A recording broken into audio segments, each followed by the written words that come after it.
मानो चिड़िया अपने दोनों बच्चों को लेकर तोते के पास जाती है। चीकू और चिंकी बहन, आप यहाँ क्यों बैठे हुए हो?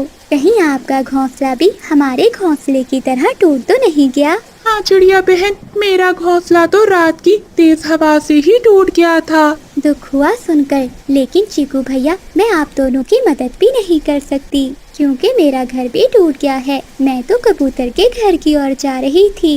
कबूतर अभी मेरे पास आया था, वो कौवों के घर गया है। हम सब ने सलाह की है कि हम बारिशों के दिन पहाड़ों पर गुजारेंगे। पहाड़ों का सुनकर चिड़िया डर जाती है। लेकिन चीकू भैया, मेरे तो छोटे छोटे बच्चे हैं और वहाँ पर तो वो सुनहरी चील रहती है। चिड़िया बहन, हम चील से बात करेंगे। वो चील इतनी भी जालिम नहीं होगी कि हम बेरहम पक्षियों को खा जाए। लेकिन चिंकी बहन, वो ऐसे बैठे हुए थे कि तभी कबूतर भी कौवों को लेकर आ जाता है। जल्दी करो, हवा बहुत तेज हो रही है, हमें जल्दी से उड़ना होगा वरना हम यहाँ से नहीं निकल पाएंगे। लेकिन मेरे बच्चे, अगर उस जालिम चील ने मेरे बच्चों को खा लिया तो मैं क्या करूँगी? चिड़िया बहन, मेरा जुगनू भी तो साथ है और ये फैसला हम सब का है और पहाड़ों पर हम सब सुरक्षित रह सकते हैं। बेचारी चिड़िया करती भी तो क्या करती, उसे अपने दोस्तों की बात माननी पड़ती है और वो सभी के साथ उड़ जाती है। पहाड़ों पर गुफा में एक सुनहरी चील रहती थी और उसकी पास वाली गुफा में वो सभी पक्षी चले जाते हैं। कभी भैया, अब चील से बात कौन करेगा?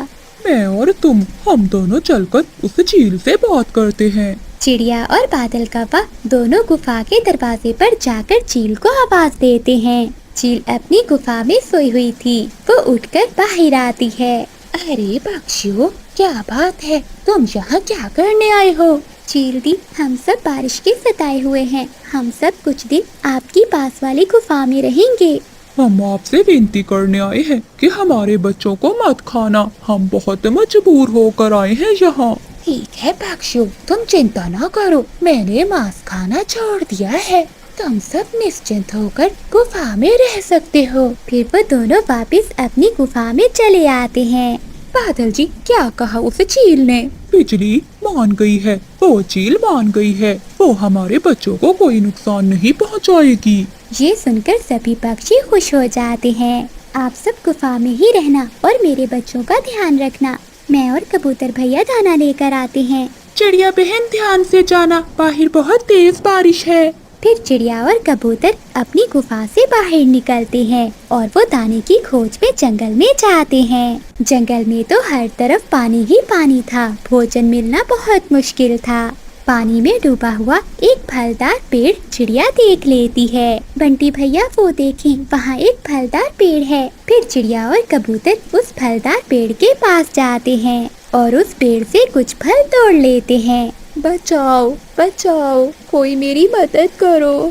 कबूतर भैया, ये किसकी आवाज़ है? लगता है कोई पक्षी मुसीबत में है। चलो देखते हैं। वो थोड़ी दूर आगे उड़ते हैं तो सामने झाड़ियों में बुलबुल फंसी हुई थी।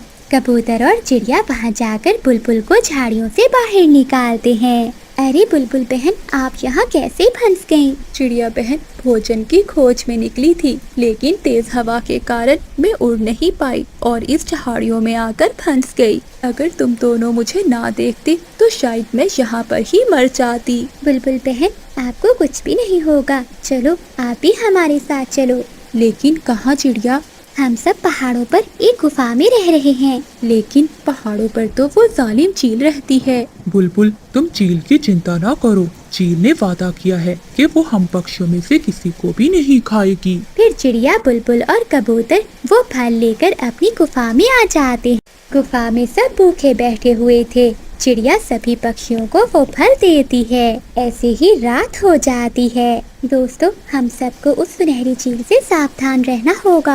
हम सब ऐसा करते हैं कि बारी बारी पहरा देते हैं। अगर किसी भी समय वो जालिम चील अगर हमारी गुफा की ओर आए तो पहरा देने वाला पक्षी हम सबको जगा देगा। सबसे पहले बुलबुल पहरा देती है और बाकी सब सो जाते हैं। थोड़ी देर बाद बुलबुल चिड़िया को जगा देती है। चिड़िया पहरा देने के बाद बादल कौवे को जगा देती है। आधी रात हो गई थी, लेकिन बारिश अभी तक नहीं रुकी थी। ना जाने आज मुझे नींद क्यों नहीं आ रही, नींद आई भी कैसे। क्योंकि मेरे पड़ोस में नरम नरम मांस है, उसकी खुशबू मुझे भला कहाँ सोने दे सकती है। अरे लगता है सब सो गए होंगे।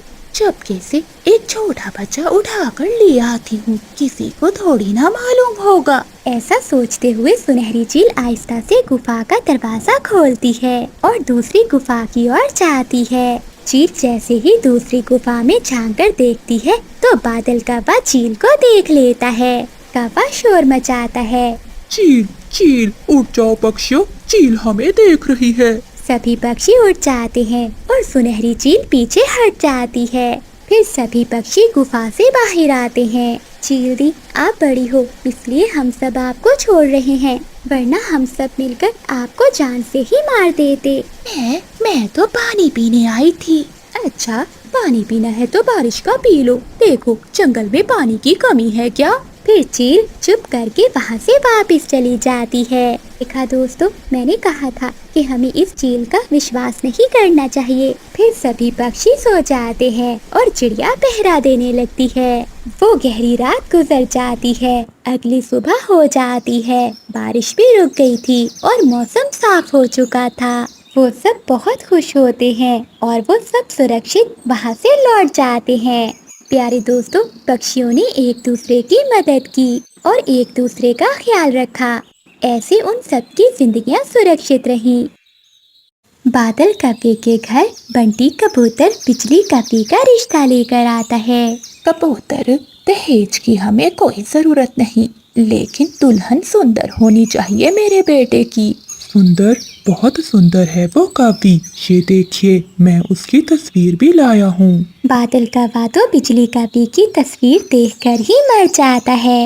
माँ, मुझे मंजूर है, मैं शादी करूँगा तो इसी कौवी से ही करूँगा।